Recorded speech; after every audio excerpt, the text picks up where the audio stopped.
I felt things inside my skull moving, shifting, unraveling.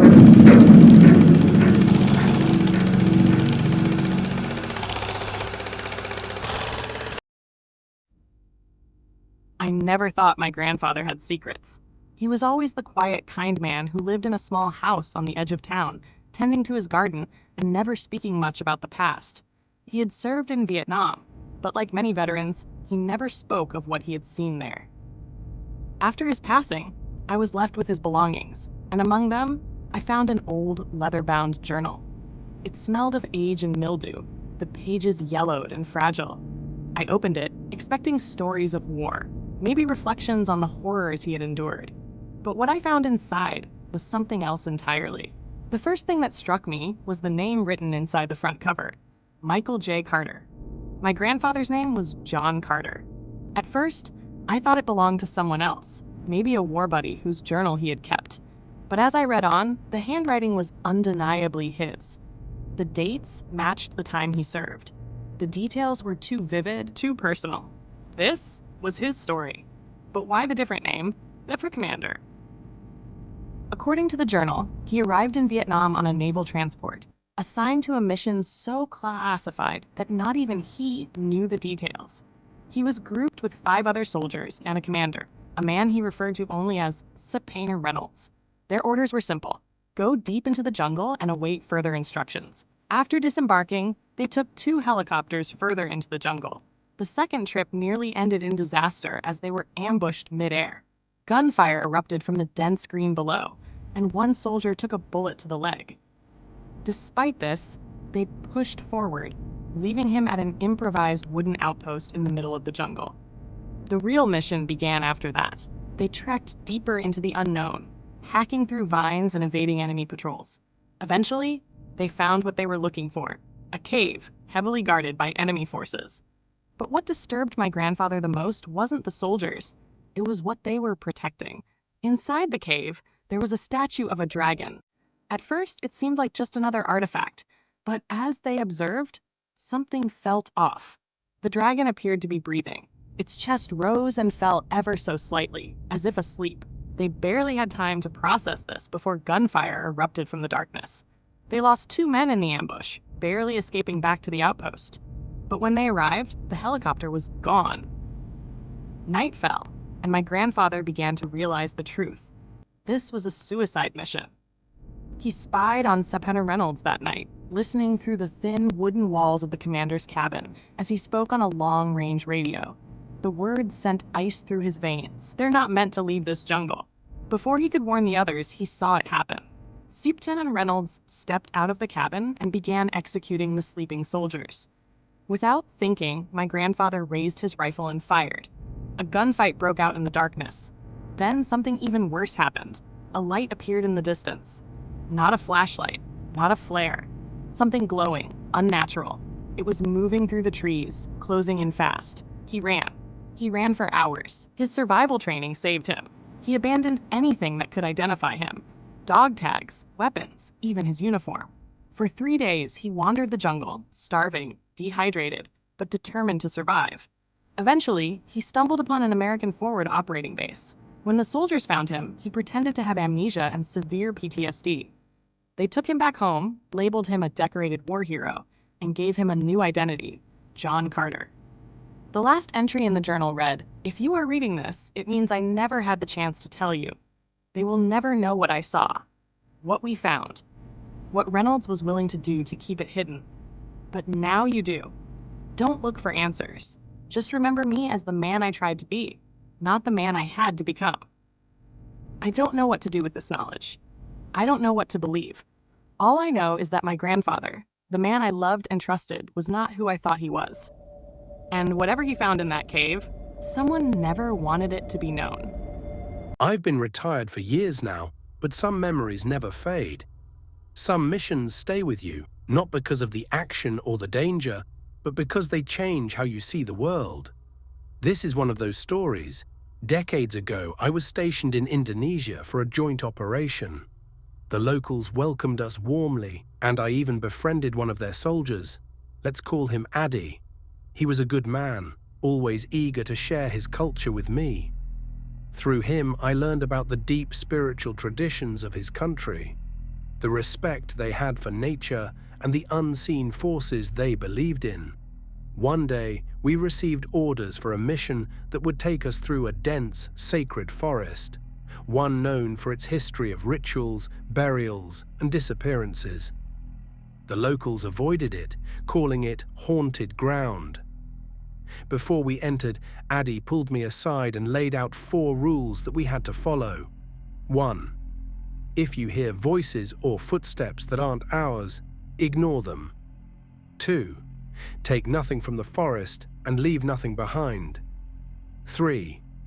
Do not damage anything, trees, stones, even fallen branches. 4. If you sleep there, you must pray a specific prayer before resting. There were 9 of us, 3 American soldiers, including myself and our commander, and 5 Indonesian soldiers, including Addy. We traveled on foot, prepared for an overnight stay. The first few hours were uneventful, though the deeper we went, the heavier the air seemed. It wasn't just the humidity. It felt like the forest was watching us. Then, out of nowhere, one of our men shouted, "Yes, sir." But no one had said anything. Immediately, all 5 Indonesian soldiers, including Addy, covered their ears.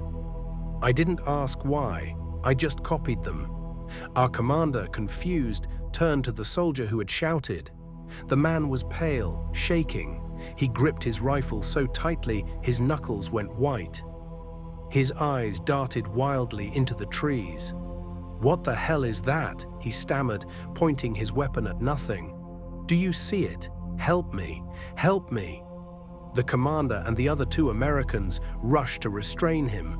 He thrashed, nearly pulling the trigger, eyes darting between shadows. He was seeing something none of us could see. We held position for 5 long minutes. Then, as suddenly as it started, he stopped struggling. His breathing slowed, his eyes lost focus. Addy turned to me and whispered, "We need to leave." Now the spirits are angry. I didn't question him. I just wondered how the hell I was going to explain this to the commander. Before I had to, he pulled me aside. "What the hell just happened? Why did you and the others cover your ears? Do you know something I don't?" I repeated Addy's words with complete seriousness. To my surprise, the commander didn't argue. He just nodded once and then barked an order. "We're moving." Fast. We quickened our pace. The soldier who had lost it was calm now, though we had taken his rifle just in case. He walked like nothing had happened, his mind seemingly blank. By nightfall, we found a clearing to set up camp. The tension had lifted slightly, but I still felt uneasy. That's when Addy approached me and said, "Before you sleep, you must pray. I will teach you." So I did. I sat in the dirt and whispered every word he taught me, with focus, with sincerity. Nothing happened that night, no whispers, no footsteps, just the sound of the wind through the leaves. By morning, something strange happened. Everyone felt refreshed, energized, as if we had just spent the night in a comfortable home, not in a haunted forest. We ate, packed up, and moved out. When we reached our destination, the entire team, even the soldier who had lost control, was in good spirits. It was as if the forest had decided to let us go. I've stayed in touch with Addy ever since. Years later, I even went back to Indonesia. Not for work, but for understanding. There's something beyond what we can see, beyond what we can fight with guns and tactics. I used to believe that strength was about weapons and numbers. But some things demand respect, not force. And in that forest, respect was the only thing that kept us safe. I don't know how much time I have. I'm typing this from a borrowed computer in a city far from home. I don't want to be found. I don't want to be identified. But I need to tell someone. I need the world to know. I was part of a classified escort mission. There were 5 of US battle-hardened soldiers tasked with transporting a piece of experimental technology and the scientist who built it. I talked to him a lot during the journey. He was a quiet man, but something about his eyes told me he carried a weight far heavier than just another government project. One night, I asked him what the weapon did. He hesitated before answering. "It emits a sound," he said. "Not one you hear with your ears, but with your mind. It brings your worst nightmares to the surface. It disrupts rational thought, induces temporary madness. But don't worry, it's still experimental. The worst it might do is give you a headache." I didn't believe him. There was something in his voice, a hesitation, a flicker of something almost like fear. Then the ambush happened. A militia group, better armed and better coordinated than we expected, cornered us in an abandoned warehouse. They cut off our exits. We were running low on ammunition. Our commander had to make a call. "Activate the weapon," he ordered. The scientist protested. "It's not ready. We don't know what it will." A bullet took him mid-sentence. He was dead before he hit the ground. I was the closest to the device. I hesitated for just a second. Then I pressed the activation switch. Everything that followed, I still can't put into words. I don't remember what I saw. I don't remember what I heard. I only remember the feeling. Horror beyond horror. The kind that strips away everything human inside you and leaves only raw, primal terror. I felt things inside my skull moving, shifting, unraveling. I lost myself in the storm of it. And then, blackness. I woke up hours later to a nightmare made real. My squad mates were frozen in place, their eyes wide, their mouths moving silently like they were screaming inside their heads. The militia fighters who had attacked us? They were worse. They were curled into fetal positions, some clawing at their own faces, others muttering in languages I didn't recognize. One had bashed his head against the wall until there was nothing left of it. Then I saw my commander. He was laughing, not just laughing, howling. His mouth was smeared with blood, his hands digging into the open stomach of one of the militia corpses.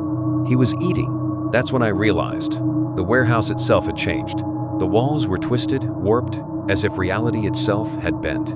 The metal beams drooped at impossible angles. The light coming through the broken windows was the wrong color, wrong in a way that made my skin crawl. And outside, the trees had bent too. Not blown over, not snapped, but twisted in unnatural spirals, as if the very fabric of nature had been rewritten. I had to end it. I found what grenades we had left, placed them around the device, and pulled the pins. When it exploded, something screamed not from a throat, but from the air itself. Then the world settled. The light returned to normal. The walls stopped moving. I called for extraction, saying only that we had been attacked and I was the sole survivor. Before they arrived, I destroyed everything that could identify Medog tags, documents, even my weapons. I knew what would happen if they found out I had been exposed to the device. I knew they wouldn't let me live, so I disappeared. I drifted to a small town, taking odd jobs, trying to forget, but I can't. The nightmares won't stop. Every time I sleep, I'm back in that warehouse. I hear the sound. The device made the sound that wasn't a sound at all. And worse, I see things now. Shapes in the corners of my vision. Figures that shouldn't be there, watching, waiting. And sometimes I wake up in places I don't remember going to. I don't know how long I can keep fighting this. I don't know if I should turn myself in to the military or to whatever is waiting for me on the other side. If this is my last post, know this. We never should have activated that weapon.